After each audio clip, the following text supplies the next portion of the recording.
नमस्कार दोस्तों, आइए आज सुनते हैं श्री शरद चंद्र जी द्वारा रचित उपन्यास चरित्रहीन का अंतिम अध्याय।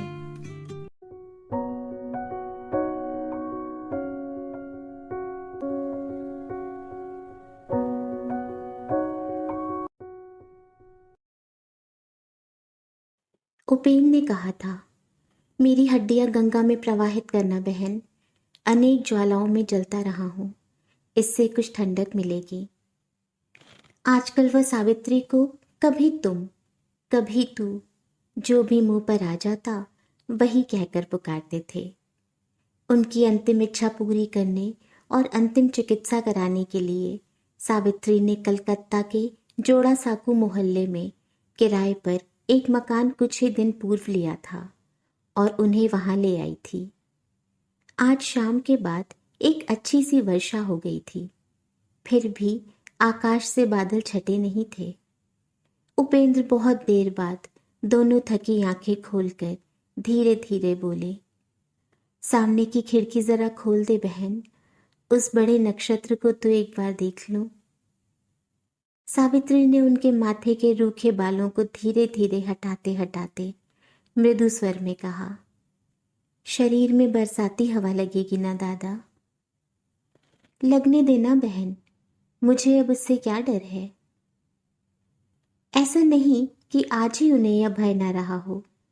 जिस दिन से सुरबाला चली गई उसी दिन से वह भय नहीं रह गया, किंतु इससे सावित्री का भय तो जाता नहीं। वह तो समझती है कि जब तक सांस तब तक आस है। इसीलिए मृत्यु ने जब सिरहाने आकर उसके साथ ही बराबरी की जगह दखल कर ली है, तब भी वह तुच्छ बरसाती हवा तक को कमरे में आने देने का साहस नहीं पाती। अनिच्छुक स्वर में बोली, किंतु नक्षत्र तो दिखाई देते नहीं दादा, आकाश में मेघ जो छाए हुए हैं। उपेंद्र ने उत्साह से दोनों आंखें फाड़कर देखते हुए कहा, मेघ? आहा, असमय के मेघ है बहन। खोल दे खोल दे, एक बार देख तो लूं, फिर तो देख नहीं पाऊंगा। बाहर गीली हवा जोरों से बह रही थी। सावित्री ने माथे पर छाती पर हाथ रखकर देखा कि ज्वर बढ़ रहा है। विनती करते हुए बोली, अच्छे हो जाओ, ना जाने कितने मेघ देखोगे दादा। बाहर आंधी चल रही है, आज मैं खिड़की न खोल सकूंगी। उसके हाथ को अपने हाथ में लेकर उपेंद्र नाराज होकर बोले, भला चाहती है तो खोल दे सावित्री, नहीं तो वर्षा के दिनों में जब मेघ उठेंगे तब रो रो कर मरेगी, यह कह देता हूं। मुझे फिर देखने का समय नहीं मिलेगा। सावित्री ने और प्रतिवाद नहीं किया। आंखों के आंसू पोंछकर उस खुली खिड़की के बाहर उपेंद्र टकटकी लगाए देखते रहे। आकाश के किसी एक अदृश्य प्रांत से क्षण क्षण में बिजली कौंध उठती थी और उसके प्रकाश की छटा में सामने के गहरे मेघ प्रकाशित हो उठते थे। उपेंद्र के मन में ऐसा होने लगा जैसे उसे देखते रहने की साध मिटती ही ना हो। सावित्री स्वयं भी खिड़की की एक छड़ पकड़े उसी तरफ देखती हुई चुपचाप खड़ी थी। उपेंद्र उसे देख मन ही मन जरा हंसे, फिर बोले, अच्छा खिड़की बंद कर दे और यहाँ आकर मेरे पास बैठ। किंतु इतनी ममता तो अच्छी नहीं है बहन, शरीर में जरा सी हवा भी लगने नहीं देना चाहती। किंतु बताओ तो, मेरे चले जाने के बाद क्या करोगी। सावित्री ने खिड़की बंद कर दी और पास लौट आकर कहा, तुमने तो कहा है कि मुझे काम दे जाओगे, जीवन भर मैं वही करूंगी। तुम दिन रात मेरी आंखों में ही रहोगे। कर सकोगी? सावित्री ने आहिस्ता आहिस्ता कहा, क्यों नहीं कर सकूंगी दादा, तुम्हारी बात पर वह कभी ना नहीं करेंगे। उपेंद्र ने हंसते मुख से कहा, वह कौन, सतीश ही ना। सावित्री सिर नीचा किए हुए चुप रही। उपेंद्र ने उसके सलज्ज मौन मुख की ओर देखकर लंबी सांस ली। बोले, सावित्री, सतीश मेरा कौन है इसे समझना दूसरों के लिए बहुत मुश्किल है। बाहर से इस विषय को देखा जाए तो वह मेरा संगी, मेरा आजन्म सहृदय है, किंतु जो संबंध दिखाई नहीं पड़ता वहाँ सतीश मेरा छोटा भाई, मेरा शिष्य, मेरा सदा का अनुगत सेवक है। बहन, यदि उस रात को तू अपना परिचय देकर हम लोगों को लौटा लाई होती तो शायद मेरा शेष जीवन इतने दुख में न बीतता। शायद दिवाकर भी मुझे इतनी व्यथा देने का अवसर न पाता। सावित्री ने सलज्ज आंखों से कहा, मैं तो आप लोगों को लौटा लाना चाहती थी दादा, किंतु उन्होंने किसी तरह जाने नहीं दिया। दोनों चौखटों पर हाथ रखकर मेरा रास्ता रोक लिया। बोले, तुम्हारा उन लोगों के सामने जाना उनका अपमान करना होगा। उसी की इच्छा, कहकर उपेंद्र ने ऊपर की ओर देखकर एक निश्वास छोड़ा, फिर चुप हो गए। घर पर उपेंद्र के पिता शिव प्रसाद वात रोग से शैया पर पड़े हुए थे। उन्हें तथा अपनी गृहस्थी छोड़कर माहेश्वरी साथ आ नहीं सकी थी, किंतु मंझले भाई अभिभावक की तरह कलकत्ता के डेरे पर उपस्थित थे। उनका तथा एक और किसी के पांवों की आवाज सीढ़ी पर आती सुनाई पड़ी। दूसरे ही क्षण उन्होंने कविराज के साथ कमरे में प्रवेश किया। कविराज ने उपेंद्र की नाड़ी देखकर और ज्वर की परीक्षा करके दवा बदलने का प्रस्ताव किया। इस पर उपेंद्र ने हाथ जोड़कर कहा, इसके लिए मुझे माफ कर देना होगा कविराज महाशय, आपसे तो कुछ छिपा है नहीं, तब जाने के समय और दुख क्यों देते हैं। बूढ़े चिकित्सक की आंखें भर आईं। बोले, हम तो चिकित्सक हैं, हम लोग अंतिम क्षण तक निराश नहीं होते बेटा। इसके अलावा भगवान द्वारा सारी आशा के समाप्त कर दिए जाने के बाद भी तो यातना दूर करने के लिए औषधि देनी ही चाहिए। उपेंद्र और प्रतिवाद न कर चुप रहे। तब दवा बदलकर और व्यवस्था बताकर विद्वान चिकित्सक चले गए। उन्हें आशा तो जरा भी न थी, बल्कि आज स्पष्ट अनुभव कर गए कि इस रोगी का मृत्यु के समय बड़ी तेजी से निकट आता जा रहा है। 3 दिनों के बाद सोमवार को सवेरे के समय सावित्री एक तार हाथ में लिए कमरे में प्रवेश करती हुई बोली, कल सुबह वे जहाज में बैठेंगे। सतीश ने किसी का नाम नहीं दिया। क्या है, देखूं? उपेंद्र के फैले हुए हाथ के ऊपर सावित्री ने कागज रख दिया। उन्होंने कागज को उलट पलट कर देखा और सावित्री को लौटाकर सिर्फ एक निश्वास फेंका। इस निश्वास का अर्थ सावित्री से छिपा नहीं रहा। जाते समय सतीश उसे एकांत में बुलाकर कह गया था कि किरणमयी से भेंट होने पर चाहे जैसे हो वह उसे लौटा लाएगा। अपने भाई बहन के संबंध का जिक्र भी वह कर गया था। इस परम आश्चर्यमयी रमणी को एक बार अपनी आंखों से देखने का कौतूहल बहुत दिनों से उसके मन में था, किंतु उसे इस बात की भी काफी आशंका थी कि कहीं स्थिति से बेखबर सतीश उसे इसी मकान में लाकर न हाजिर कर दे। बोली, वह सब तरफ देख समझकर काम नहीं करते। मुझे डर है दादा कि कहीं किरणमयी को वह यहीं न ले आए। उपेंद्र के पीले होठों पर वेदना भरी एक सूखी हंसी दिखाई पड़ी। वह बोले, इस घर में वह आएगी ही क्यों बहन?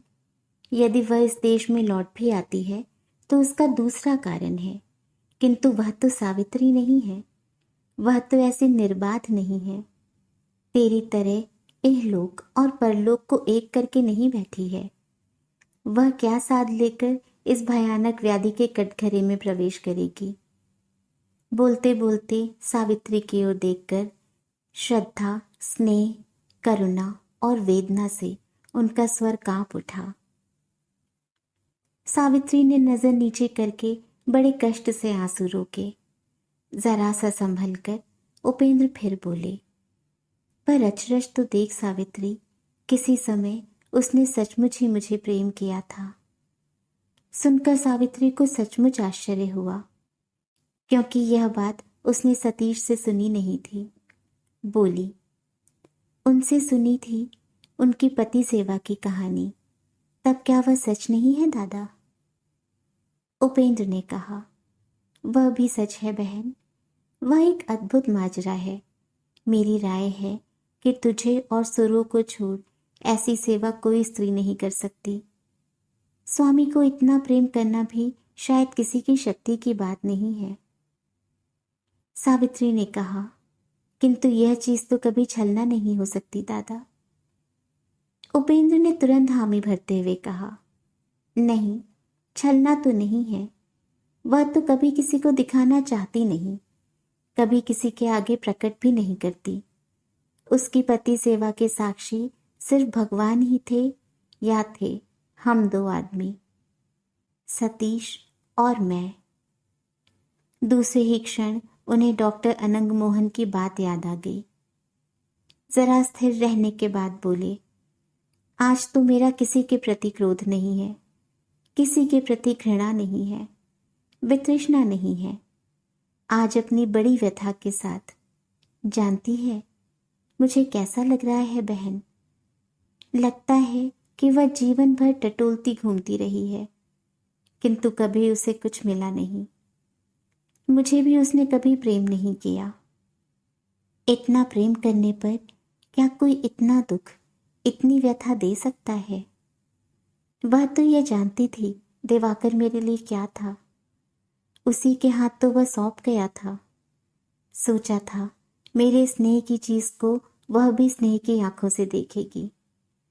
ओह, कितनी बड़ी भूल हो गई। उपेंद्र ने कुछ क्षण रुककर कहा, यही सोच रहा हूं कि सतीश समझे बिना कहीं सबको लेकर यहीं आ गया तो। सावित्री ने सिर हिलाकर कहा, नहीं, यह किसी तरह नहीं हो सकता दादा। अपनी बहन के ठहरने की व्यवस्था वही करें, किंतु यहां नहीं। उपेंद्र कुछ कहने जा रहे थे, किंतु मुंह की बात मुंह में ही रह गई। अघोरमयी ने किसी तरह बीमारी की खबर पाकर उपेंद्र के अगणित गुणों का नकिया कर बखान करते करते और रोते रोते कमरे में प्रवेश किया। उन्हें इस बीमारी की संघातिकता की कोई स्पष्ट धारणा न थी, किंतु वह यह कहकर विलाप करने लगी, इस जले मुंह को लेकर भीख मांगने का रास्ता भी जब अभागिन के लिए खो गया है और कुछ न होने पर बिना खाए पिए सूख कर मर जाने की ही नौबत आ गई है, तब उपेंद्र की समस्त रोग बला लेकर मेरी ही मौत क्यों नहीं हो जाती? इत्यादि इत्यादि। उपेंद्र इतने कष्ट में भी हंसकर बोले, खाने को क्यों नहीं मिलेगा मौसी? सावित्री को दिखाकर बोले, जाने पर भी मैं अपनी इस बहन को छोड़ जाऊंगा, तुम लोगों को कष्ट नहीं होने देंगे। अघोरमयी ने सावित्री को इसके पहले कभी देखा नहीं था, अतः कठोर परिश्रम और अत्यंत मनोवेदना से टूटी हुई, श्रीहीन इस पूर्णतः अपरिचित बहन की ओर देखकर उनके आश्चर्य की सीमा नहीं रही, किंतु कौतूहल दूर करने की चेष्टा करते ही काम का बहाना करके कमरे को छोड़ बाहर निकल गई। गुरुवार को 10-11 बजे के समय सतीश जहाज के घाट पर उतरकर भाड़े पर गाड़ी तय कर रहा था कि देखा बिहारी खड़ा है। मालिक को देख उसने पास आकर प्रणाम किया। किरणमयी कुछ ही दूर पर खड़ी थी। बिहारी को एक बार संदेह हुआ कि वही है, किंतु इसके पहले कभी देखा नहीं था, सिर्फ सुना था कि वह असाधारण रूपवती है। किंतु इस मलिन वस्त्रों वाली साधारण रमणी में कुछ विशेष रूप न देखकर उसने समझ लिया कि यह कोई और स्त्री है। फिर धीरे धीरे बोला, बाबू, माँ ने कहा है कि वह बहूजी यदि आई हो तो उनको कहीं और रखकर आप दोनों डेरे पर आवे, उन्हें साथ न ले आवे। सतीश भूख प्यास और थकावट से यूं ही खींच रहा था। बिहारी के इस अपमानजनक प्रस्ताव को किरणमयी के सामने ही कहे जाते सुनकर आग हो गया और बोला, क्यों भला? उसे पेड़ के नीचे बैठाकर हम लोग डेरे पर जाएंगे? जा कह दे हम में से कोई वहां आना नहीं चाहता। बिहारी का मुंह फक हो गया। तब किरणमयी ने पास आकर एक मलिन हंसी के साथ कहा, यह तो ठीक ही बात है देवर जी, इसमें गुस्सा करने की तो कोई बात नहीं है। बाबू अभी कैसे हैं बिहारी? बिहारी के जवाब देने से पहले ही सतीश और ज्यादा क्रुद्ध होकर बोला, किसने तुझे कहने को भेजा है? सावित्री, देखता हूं कि उसमें बड़ी स्पर्धा पैदा हो गई है। सावित्री के प्रति इस रूखी भाषा से व्यथित होकर बिहारी किरणमयी के मुख की ओर देखकर बोला, आप ठीक कह रही हैं माँ, बाबू समझे बिना ही गुस्सा कर रहे हैं। इन सब खराब बीमारियों में कोई वहां जाना चाहता है? उपेन बाबू ने कल रात सावित्री माँ को बुलाकर स्वयं ही कहा था। भय नहीं है, किरण भाभी मेरी बीमारी का नाम सुनकर इस डेरे पर क्या, इस मोहल्ले में भी ना आएंगी। सावित्री माँ की तरह सब तो मरने जीने। किरणमयी का उदास मुंह मारे व्यथा के एकदम विवर्ण हो उठा। बोली, यह बात क्या बाबू ने कही थी बिहारी? बिहारी के सिर हिलाकर उत्साह में न जाने क्या कहने का उपक्रम करते ही सतीश ने धमका कर कहा, चुप रहे अभागे, गधे। धमकी पाकर बिहारी संकुचित हो गया। किरणमयी ने कहा, उसके ऊपर गुस्सा करने से क्या होगा देवर जी? उसके बाद बिहारी की ओर देखकर कहा, अपने बाबू से कहना कि भय की कोई बात नहीं, बिना उनका हुक्म पाए मैं वहां नहीं जाऊंगी। सतीश से कहा, देवर जी, आज मुझे किसी होटल में ठहरा दो, फिर क्या कोई छोटा सा मकान वकान नहीं मिल जाएगा? सतीश ने उत्तेजित भाव से कहा, कलकत्ता जैसे शहर में मकान की क्या चिंता है भाभी? 1 घंटे के अंदर ही मैं सब कुछ ठीक कर दूंगा। अरे दिवाकर, जरा जल्दी से चल, कहकर किरणमयी को बुलाया और गाड़ी में बिठाकर स्वयं कोच बॉक्स पर जा बैठा। गाड़ी के चले जाने पर क्षुब्ध और लज्जित बिहारी उदास मुंह लिए धीरे धीरे डेरे की ओर चला गया। सुविधा पाने पर सावित्री भोर में जल्दी जल्दी गंगा जी में एक डुबकी लगा आती थी। सतीश के लौट जाने के बाद इन कई दिनों में वह प्रायः नित्य ही गंगा स्नान करने जाती थी। 4 दिन के बाद एक दिन सुबह वह स्नान पूजादि करके उठी तो देखा कि घाट के ऊपर गोलमाल कुछ बढ़ गया है। एक वृद्ध ब्राह्मण स्नान के बाद मंत्र पढ़ते पढ़ते घर लौट रहे थे कि कहीं एक पगली ने आकर उनका रास्ता रोक लिया। कहीं छूकर वह गंगा स्नान का समस्त पुण्य मिट्टी न कर दे, इसी भय से वृद्ध आशंकित हो रहे थे। पगली बराबर अद्भुत प्रश्न करती जा रही थी, महाराज, आप भगवान पर विश्वास करते हैं? उन्हें पुकारने पर वह आते हैं? किस तरह आप उन्हें पुकारते हैं? मैं क्यों नहीं बुला पाती? उन्हें मेरा विश्वास क्यों नहीं होता? जवाब में ब्राह्मण देवता छुआछूत के भय से संकुचित होकर कह रहे थे, देख रे, सिपाही को बुलवाऊं? कहता हूं रास्ता छोड़। 2-4 प्रौढ़ा स्त्रियां भी आसपास खड़ी होकर तमाशा देख रही थी।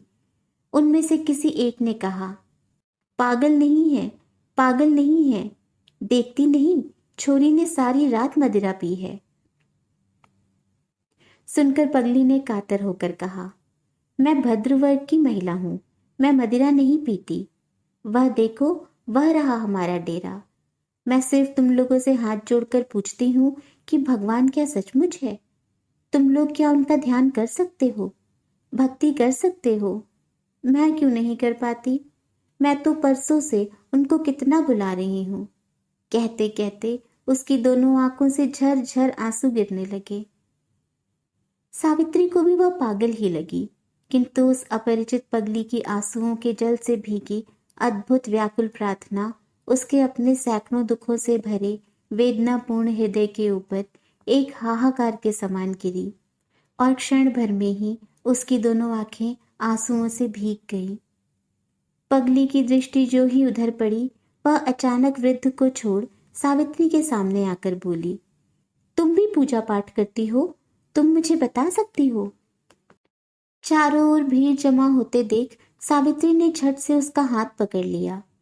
पकड़ते ही वह कांप कर बोली, आपने मुझे छू लिया। सावित्री ने कहा, इसमें कोई दोष नहीं है, आप घर चले, राह में चलते हुए आपको उत्तर दूंगी। कहकर पगली का हाथ पकड़ रास्ते पर चल पड़ी। दो एक बातें करने के बाद ही सावित्री समझ गई कि यह औरत पागल नहीं है, किंतु उसके मन की हालत ऐसी भी नहीं है कि किसी तरफ ध्यान दे सके। बातचीत के बीच ही वह अचानक बोल उठी, मैं भगवान से दिन रात कहती रहती हूँ कि उनके चरणों में मैंने कितने ही अपराध किए हैं, इसलिए उनकी बीमारी मुझे देखकर उन्हें अच्छा कर दो। क्यों जी, ऐसा हो सकता है? उपवास करके दिन रात पुकारने से क्या सचमुच उनको दया आती है? तुम जानती हो? कहकर उसने तीव्र दृष्टि से सावित्री के मुंह की ओर देखा। सावित्री समझ ही ना पाई कि उसे क्या जवाब दे, किंतु ज्यादा देर उसे सोचना ना पड़ा। दूसरे ही क्षण सावित्री का हाथ छोड़कर कहा, जाऊं, मैं गंगा स्नान तो कराऊं। गंगा स्नान से अनेक पाप कट जाते हैं, है ना? इतना कहकर बिना किसी उत्तर की प्रतीक्षा किए वह जिस रास्ते से आई थी उसी पर तेजी के साथ चली गई। सावित्री की दोनों आंखों से सावन की धारा गिर रही है। आज उसी की गोद के ऊपर उपेंद्र ने अपनी मृत्युशैया बिछाई है। दोनों पतले ठंडे पांवों के ऊपर मुंह छिपाकर दिवाकर अपने निशब्द रोदन से हृदय के असह्य दुख को प्रकट कर रहा है। उसका परिताप, उसकी व्यथा अंतर्यामी के सिवा और कौन जान सकता है। उधर के कमरे में माहेश्वरी जमीन पर लोट लोट कर विदीर्ण कंठ से रो रही है। इस सर्वग्राही शोक के बीच केवल सतीश ही स्थिर होकर पास में बैठा हुआ है।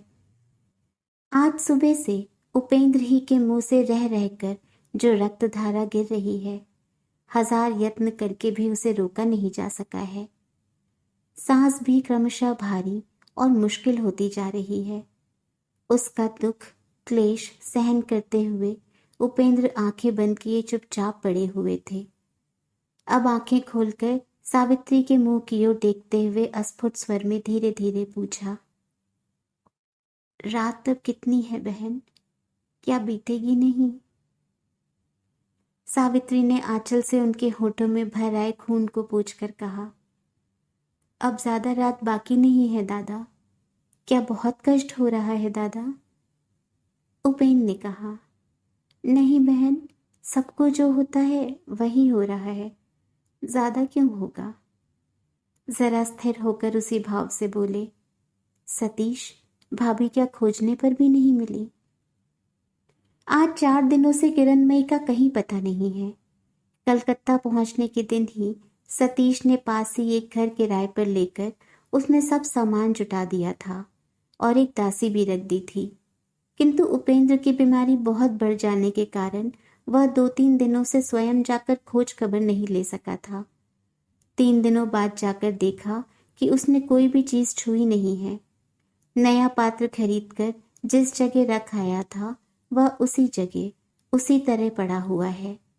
चूल्हे में एक काला दाग भी नहीं है।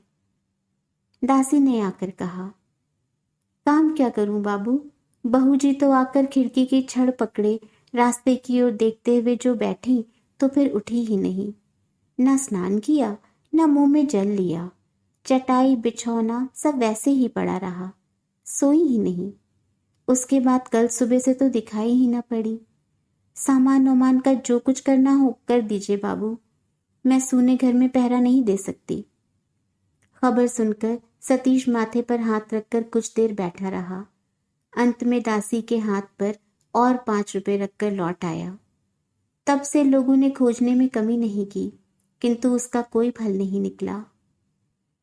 उपेंद्र ने सारी बात सुन ली थी, बड़ी व्यथा के साथ। बीच बीच में सावित्री के मन में यह बात उठती थी कि उस दिन सुबह गंगा के घाट पर जिसे उसने देखा था वही तो किरणमयी नहीं है। किंतु किरणमयी तो असामान्य सुंदरी है। उस पगली में रूप होने पर भी उसे सुंदरी तो नहीं कहा जा सकता। किंतु वह क्यों गई, कहाँ गई, किस लिए गई? उपेंद्र के सवाल के जवाब में सतीश ने सिर हिलाकर कहा, नहीं। उन्होंने और कोई सवाल नहीं किया। दूसरे ही क्षण तंद्रा में हो गए। इसी तरह शेष रात्रि बीत गई। 10 बजे फिर एक बार आंखें खोली और फाड़ कर देखने के बाद जैसे अचानक पहचान लिया हो। इस तरह क्षीण स्वर में बोल उठे, वह क्या सरोजनी है? सरोजनी फर्श पर घुटने के बल बैठी हुई थी, शैया पर मुंह छिपाकर रो पड़ी। उपेंद्र ने धीरे धीरे दाहिना हाथ बढ़ाकर उसके सिर पर रखा और बोले, आ गई बहन। मन ही मन मैं तुम्हें ही खोज रहा था, किंतु किसी तरह याद नहीं आती थी। आज ना आती तो शायद भेंट ना हो पाती, कहकर फिर मानो सोच विचार में पड़ गए। स्पष्ट समझ में आ गया कि आज और सब बातें स्मरण करने की शक्ति उनमें नहीं रह गई है। जैसे एकाएक याद आ गया हो, इस तरह पुकारा, सतीश कहाँ है रे? सतीश उस तरफ की खिड़की को पकड़े बाहर की ओर देखता चुप खड़ा था।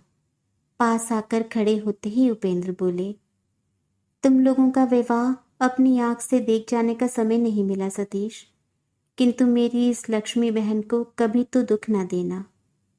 अपना हाथ तो जरा दे, कहकर अपना कंकाल जैसा हाथ ऊपर उठाया। सावित्री के झुके हुए मुंह की ओर देखकर क्षण भर के लिए सतीश के कलेजे के अंदर धक से हो गया, किंतु दूसरे ही क्षण उसने हाथ बढ़ाकर उपेंद्र का कांपता हुआ हाथ अपने बलिष्ठ दाहिने हाथ से पकड़ लिया। उपेंद्र मन ही मन जगत तारणी की बात स्मरण कर बोले, सतीश, सरोजनी की माँ को तो जानता है, उनसे मैंने जोरों के साथ प्रतिज्ञा की थी कि अपने सतीश भाई को तुम्हारे हाथ सौंपूंगा। देखना, मेरे मरने पर कोई यह ना कहने पाए कि मेरी बात तूने नहीं रखी। सतीश आंखों के आंसू नहीं रोक सका, रो कर बोला, नहीं उपेंद्र, कोई यह बात कह ना सकेगा कि तुम्हारी बात की मैंने अवज्ञा की है, किंतु तब भी छिपाने से काम नहीं चलेगा। मेरी सारी बात खोलकर कहने की जरूरत है। मैं भला नहीं हूँ, बहुत दोष किए हैं मैंने, बहुत तेरे अपराधों का अपराधी हूँ। तब कैसे सरोजनी मुझे ग्रहण करेगी? बल्कि तुम मुझे यह अधिकार दे जाओ कि किसी भय से, किसी भी लोभ से, किसी दुर्बलता से मैं उसे अस्वीकार न करूं जिसने मुझे प्रेम करना सिखाया है। इतना कहकर ज्यों ही उसने सावित्री के मुंह की ओर मुंह किया कि दोनों की आंखें चार हो गईं, किंतु तभी दोनों ने नजर झुका ली। उपेंद्र हंसकर बोले, आज भी क्या वह बात मुझे जानने को बाकी है सतीश? मैं सब जानता हूँ। सब कुछ जानकर ही तुमको मैंने एक के हाथ में सौंप दिया है। सतीश बोल उठा, किंतु मुझको पाकर क्या सरोजनी सुखी हो सकेगी? जवाब देने के लिए उपेंद्र ने एक बार सावित्री के मुंह की ओर देखा। सावित्री उच्च वसित आवेग से बोल उठी, वह भार मैं लेती हूँ दादा, तुम निश्चिंत हो जाओ। उपेंद्र ने बात नहीं कही, सिर्फ टकटकी लगाए उसके मुंह की ओर देखते रह गए। कुछ देर बाद बोले, अब आसक्ति का बंधन तुम्हारे लिए नहीं है सावित्री। दुर्भाग्य ने यदि तुम्हें तट के बाहर लाकर फेंक ही दिया है बहन, तो अब उसके अंदर जाने की इच्छा न करना। सदा बाहर रहकर ही उसे कलेजे में बसाए रखो, यही है मेरा अनुरोध। सुनकर पाषाण मूर्ति की तरह सावित्री आंखें झुकाए बैठी रही। आज सतीश किसी दूसरे का है, उसके ऊपर उसका लेश मात्र अधिकार नहीं रहा। उसकी भावनाओं को, उसकी इच्छाओं को, उसके परम सुख और चरम दुख को, उसकी दुस्सह वेदनाओं को आज उसकी आंखों के आगे ही समाधि दे दी गई, किंतु उसने जरा सी सांस भी न ली। व्यथा के मारे कलेजा अंदर से टूक टूक कर निकलने लगा, किंतु सावित्री सब कुछ अविचलित भाव से सहन करके वैसे ही बैठी रही जैसे सर्वसहा पृथ्वी अपने अंदर की आग के दुर्जय उत्पातों को सहन करती है। उपेंद्र ने उसके झुके हुए मुंह की ओर एक बार फिर देखकर कहा, मैं सब कुछ समझता हूँ बहन, किंतु यदि तू उठाने लायक न होती तो क्या यह भार तुझ पर इस तरह डालता? जवाब में सावित्री ने सिर्फ उनके माथे से बालों को हटा दिया। अकस्मात सतीश चीख उठा, अरे भाभी तो यह रही। सावित्री ने चौंक कर मुंह उठाकर देखा, वही गंगा घाट वाली पगली है। पांव दबाकर प्रवेश कर रही है। पल भर में सारा घर चकित हो उठा। किरणमयी के लंबे रूखे बाल मुंह, माथे, पीठ सब जगह फैल रहे हैं। पहनने के वस्त्र मैले और फटे हुए हैं। आंखों में सूनी चितवन है, जैसे कोई उन्माद और शोक की मूर्ति सहसा कमरे में आकर खड़ी हो गई हो। सतीश की ओर देखकर फुसफुसा कर बोली, खोज कर भी नहीं पाया देवर जी। कितने ही लोगों से पूछा, किंतु कोई बता न सका किधर कहाँ है। आज कालीबाड़ी से आ रही थी कि भाग्यवश बिहारी से भेंट हो गई, तब उसी के पीछे पीछे आ सकी हूँ। उपेंद्र की ओर घूमकर देखा और पूछा, आज कैसे हो देवर जी? उपेंद्र ने हाथ हिलाकर बताया, अच्छा नहीं हूँ। किरणमयी ने बड़ी वेदना के साथ कहा, मेरे भाई, यह सुनकर कि सुरबाला अब नहीं है, मैं रो रो कर मर गई। वही तो मेरी गुरु थी, उसने तो मुझे कहा था कि भगवान है, तब यदि उसकी बात पर विश्वास होता। सहसा उसकी नजर दिवाकर के पीले मुंह पर पड़ गई, जिसके साथ ही वह बोल उठी, आहा, तुम इस तरह क्यों कुंठित हो रहे हो देवर जी? तुम्हें क्या ये लोग लज्जित करते हैं? इतना कहकर उपेंद्र की ओर तीव्र दृष्टि फेंक कर कहा, इसे तुम लोग दुख न देना देवर जी। मेरे हाथ में जैसे तुम इसे सौंप गए थे, उस सत्य को मैंने एक दिन भी भंग नहीं किया है। प्राणपण से उसकी रक्षा करती रही हूं, किंतु मेरे पास अब समय नहीं है। अब तुम उसे लौटा लो। हठात शांत होकर स्निग्ध स्वर में बोली, देवर जी, मेरे आंचल में माँ काली का प्रसाद बंधा हुआ है, जरा खाओगे? शायद अच्छे हो जाओ। सुनती हूँ इस तरह कितने ही लोग अच्छे हो गए हैं। एक दिन इस रमणी के रूप की सीमा नहीं थी। विद्या बुद्धि का कोई पार नहीं था। यह वही किरणमयी है। आज वह क्या कह रही है, इसे स्वयं भी नहीं जानती। सतीश से और सहन नहीं हुआ। वह उफ कहकर कमरे से बाहर चला गया। उधर उतने दिनों बाद उपेंद्र की आंखों से किरणमयी के लिए पानी बह चला। किरणमयी ने नजदीक आकर आंचल से वे आंसू पोंछ दिए और कहा, रो न देवर जी, अच्छे हो जाओगे। इस बार उसकी दृष्टि सावित्री के ऊपर पड़ी। क्षण भर टकटकी लगाकर देखते रहने के बाद बोली, उस दिन तुमसे ही तो गंगा के घाट पर भेंट हुई थी। जरा खिसको तो बहना, तुम्हारी तरह मैं भी जरा देवर जी को गोद में लेकर बैठूं। सरोजनी ने उसका हाथ पकड़कर कहा, मुझे पहचानती हो भाभी? किरणमयी ने अत्यंत सहज भाव से कहा, पहचानती क्यों नहीं, तुम तो सरोजनी हो। सरोजनी ने कहा, चलो भाभी, हम उधर के कमरे में चलकर जरा बातचीत करें। कहकर एक प्रकार से जबरदस्ती खींचकर पास के कमरे में ले गई। उनके कमरे के बाहर जाते न जाते उपेंद्र बेहोश हो गए। लगता है परिश्रम और उत्तेजना उनके लिए असह्य हो गई। सावित्री उसी तरह उन्हें गोद में लिए बैठी रही। वह मुंह में जल डालने के लिए भी नहीं उठी।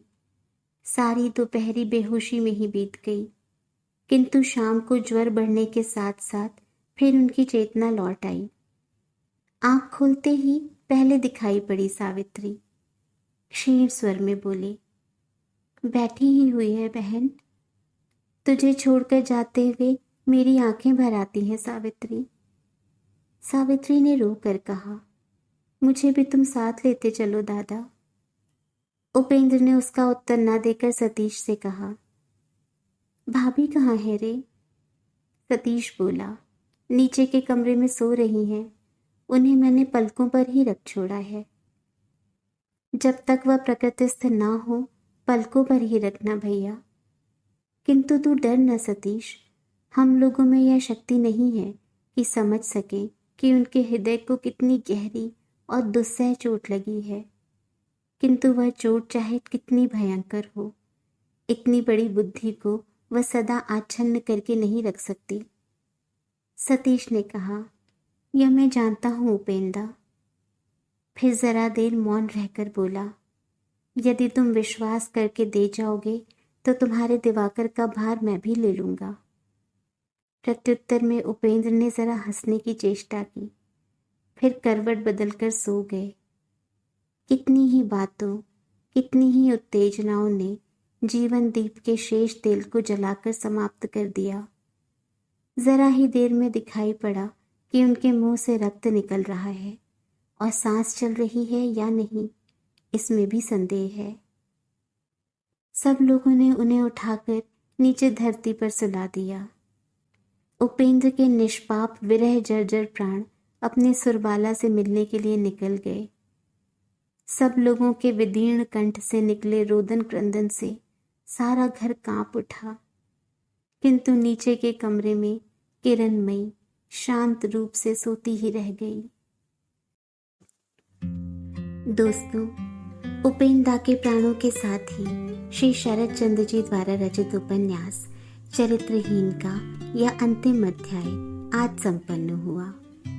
जितनी बार पढ़ूं उतनी बार इसमें छिपे भावों को एक नए रूप में समझने का मौका मिलता है।